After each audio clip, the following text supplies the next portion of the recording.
Vamos a empezar con anatomía de hígado y empezamos diciendo que el hígado es una glándula, es la más voluminosa del cuerpo, tiene un peso aproximado de 1,5 kilos en el adulto, y de todos los órganos del cuerpo, el hígado es el que le sigue en relación al tamaño. La piel sería el órgano más grande y el hígado en proporción sería el segundo órgano más grande.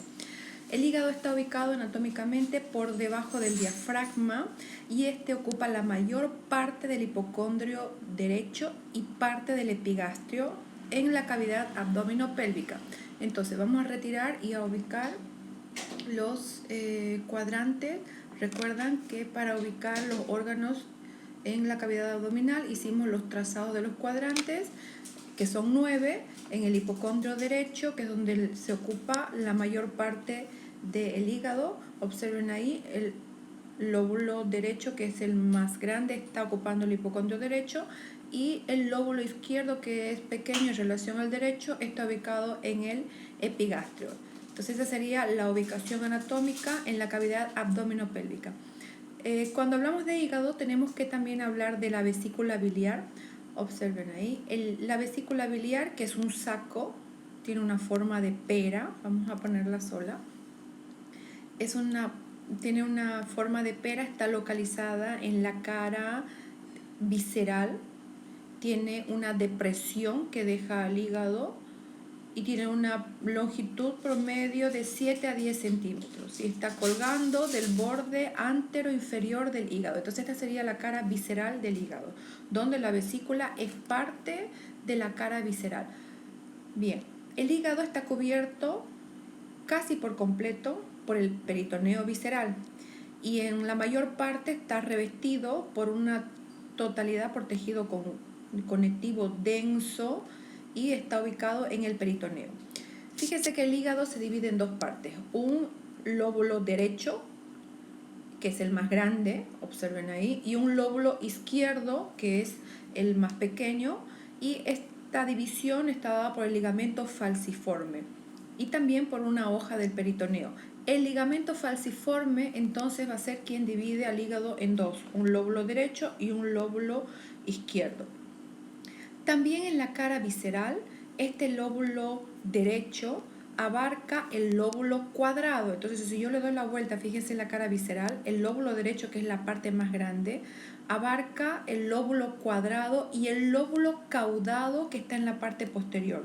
Entonces, sobre la cara visceral, el ligamento falciforme en la cara anterior va a ser quien va a dividir el lóbulo derecho del lóbulo izquierdo, y en la cara visceral el lóbulo derecho es quien contiene a esta segmentación del lóbulo cuadrado y lóbulo caudado, que ahora les voy a mostrar cómo se identifica. Cuando estemos en cara visceral lo ubicamos. Bien. Entonces, cuando hablamos de elementos que sujetan al hígado, tenemos que mencionar el ligamento falciforme, que es uno de los elementos que va a estar sujetando y recubriendo y dividiendo al hígado en dos: un lóbulo derecho y un lóbulo izquierdo. Además, otro elemento que sujeta al hígado son los ligamentos coronarios, que son los que están en la superficie, fíjense aquí que está de verde, y en los extremos se van a transformar en ligamentos triangulares. Entonces, el borde libre de este ligamento falciforme en la parte interna va a tener en su interior al ligamento redondo. Entonces, el ligamento redondo no es nada más que un vestigio de la vena umbilical del feto, ¿no es cierto?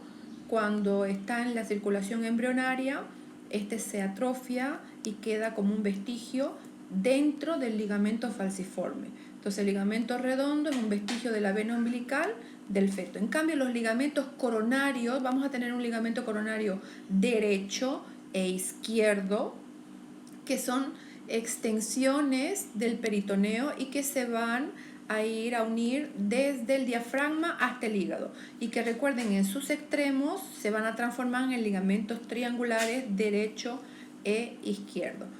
Bien, para estudiar al hígado anatómicamente tenemos que dividir en una cara diafragmática, y si lo ubicamos a nivel anatómico decimos que está a nivel de la sexta y la séptima costilla o espacio costal izquierdo. Entonces si aumentamos acá la parte ósea, entonces fíjense ahí, entre la sexta y séptima costilla o espacio costal izquierdo podemos ubicar la parte del lóbulo derecho, y también abarca en el ángulo subesternal. Entonces, ¿cómo yo voy a ubicar al hígado anatómicamente? Aquí tengo el ángulo subesternal, que es parte del epigastrio, entre la sexta y la séptima costilla del lado izquierdo. Voy a tener el borde del lóbulo hepático izquierdo, que es un sitio de referencia anatómica para ubicar al hígado. Bien, entonces vamos a estudiar las relaciones que tiene el hígado en su cara visceral, que es la cara que tenemos que identificar los elementos anatómicos que él contiene. Fíjese que en la cara visceral habíamos dicho que el hígado iba a tener o tiene 4 lóbulos. Los 2 lóbulos denominados lóbulo cuadrado y lóbulo de Spiegel están en el hipocondrio derecho, en el hemisferio, en el lado derecho, en el lóbulo más grande, que es el lado derecho del hígado. Anatómicamente la cara visceral está en relación con la siguiente fosa. Vamos a ver acá. Entonces, esta que es la cara visceral, observen ahí, ella va a tener los siguientes elementos anatómicos que la relacionan. Por ejemplo, vamos a retirar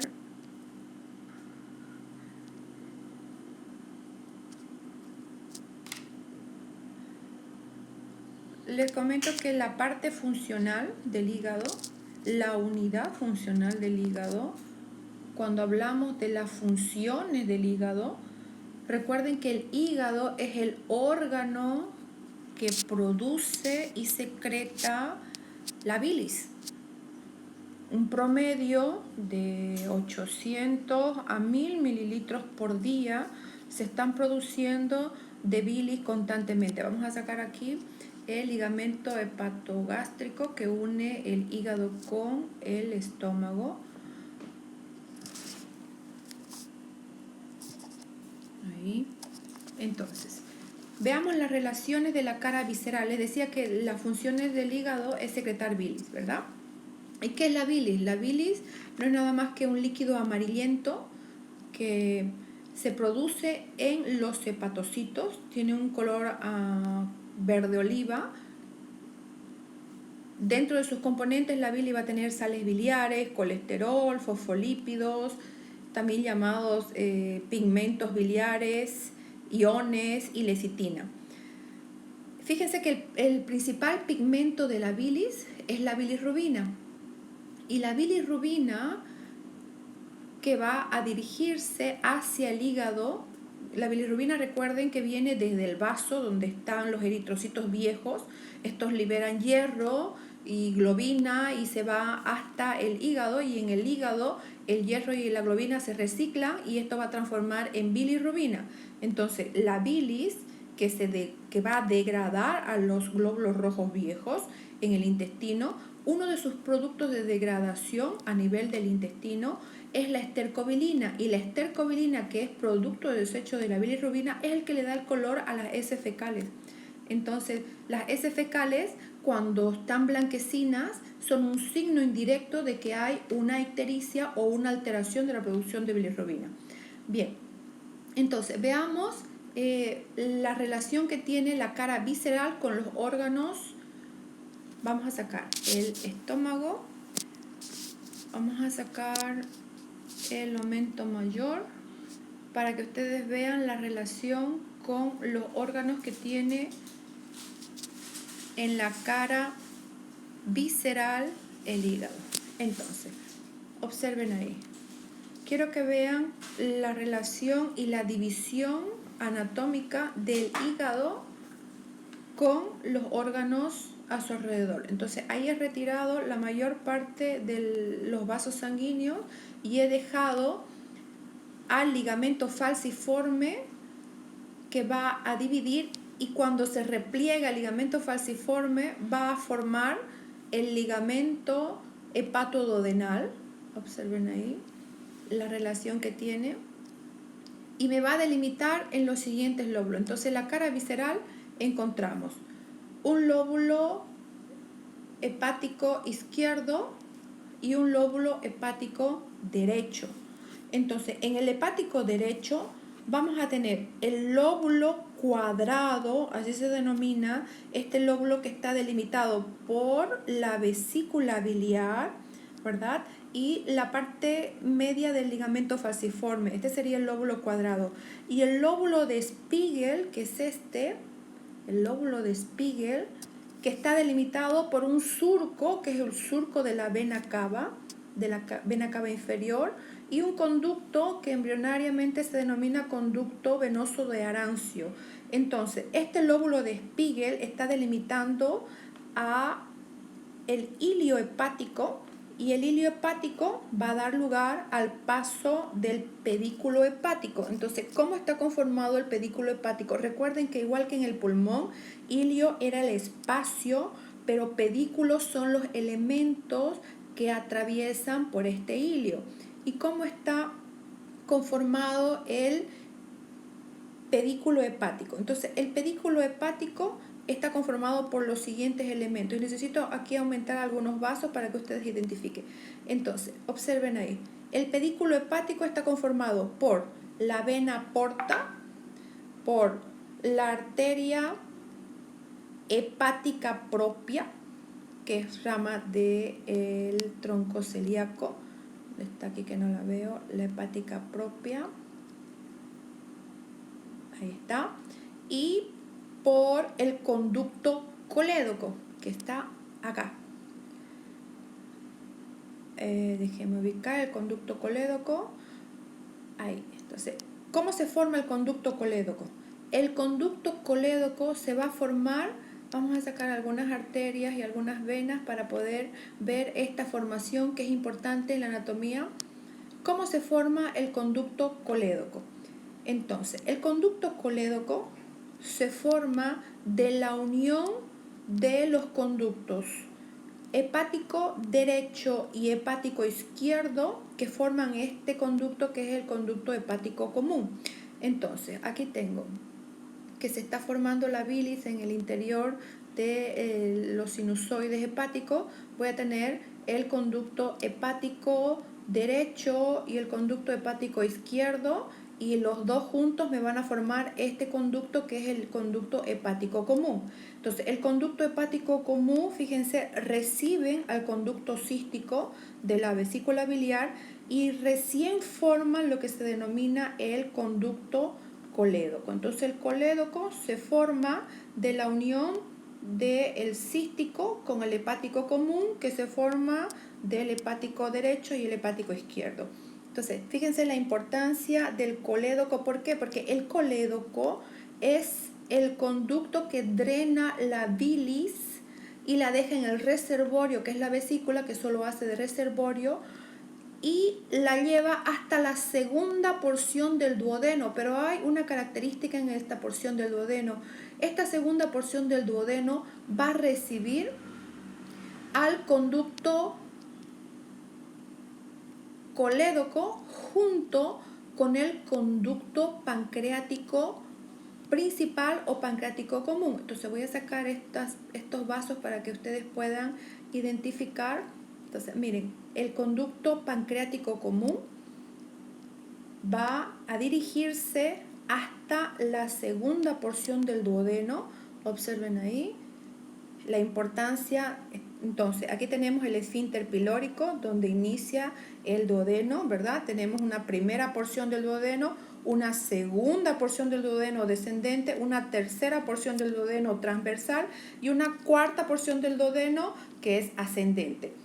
Observen, en la segunda porción del duodeno está llegando el conducto colédoco junto con el conducto pancreático principal y está desembocando en la ampolla principal, que es la ampolla de Vater. Entonces, este conducto biliar junto con las enzimas pancreáticas drenan a nivel de la ampolla principal o ampolla de váter.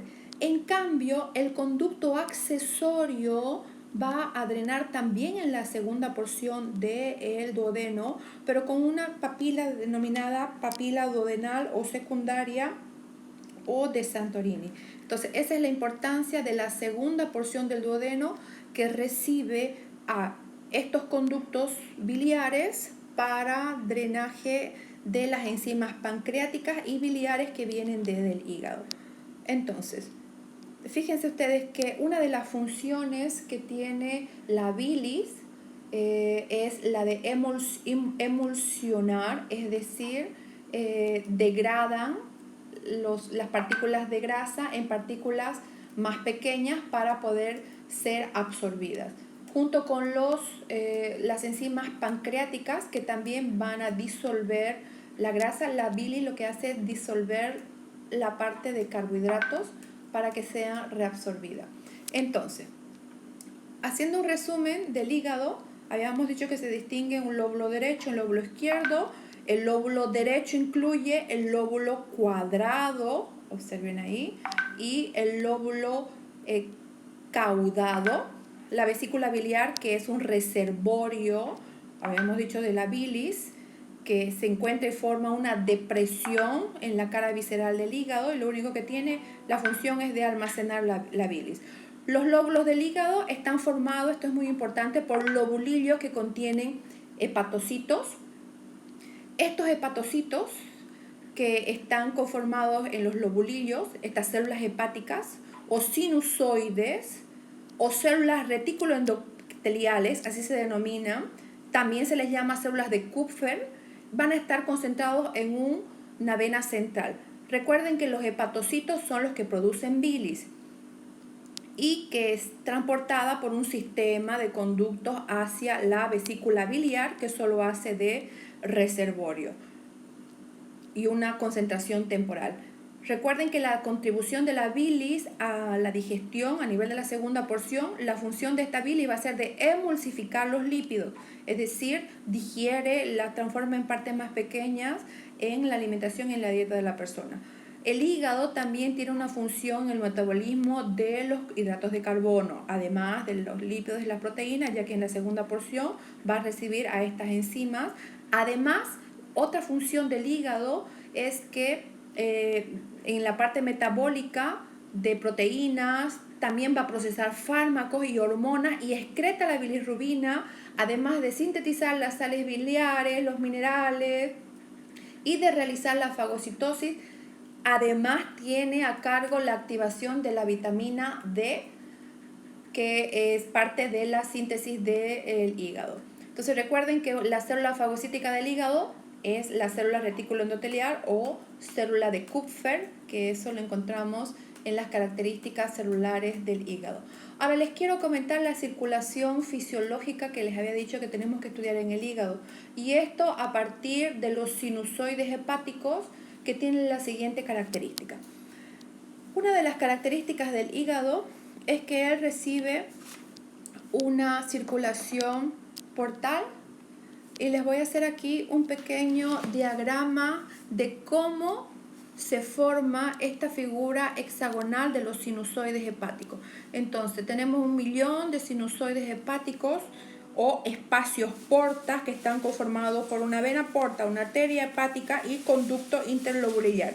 Entonces son 1.000.000 de espacios y de sinusoides hexagonales que ellos van a recibir a la arteria hepática, a un drenaje venoso y a una circulación biliar. Entonces recibimos las arterias desde la arteria hepática, que es la que le lleva sangre oxigenada. Entonces la arteria hepática le va a llevar sangre oxigenada al hígado, y el hígado también recibe la sangre venosa del estómago, del vaso, de los intestinos, y la lleva a través de la vena porta. Entonces el hígado está recibiendo una circulación de la vena porta y de la arteria hepática y la recibe a través de este sistema canalicular donde llega la sangre arterial y venosa junta.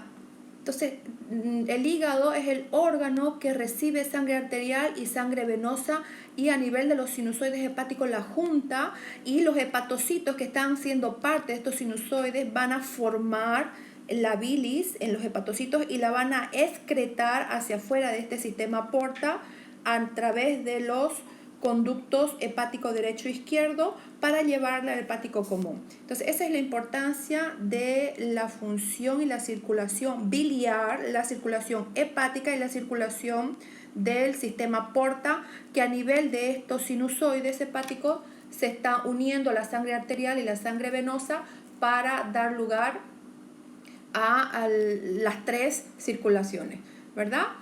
Entonces, en este resumen de la función, ustedes lo complementan con los estudios que van a ser los resúmenes que tenemos para el día martes. Les estoy pasando un resumen de un cuestionario de este video que tienen que realizar a partir de ver y revisar el video.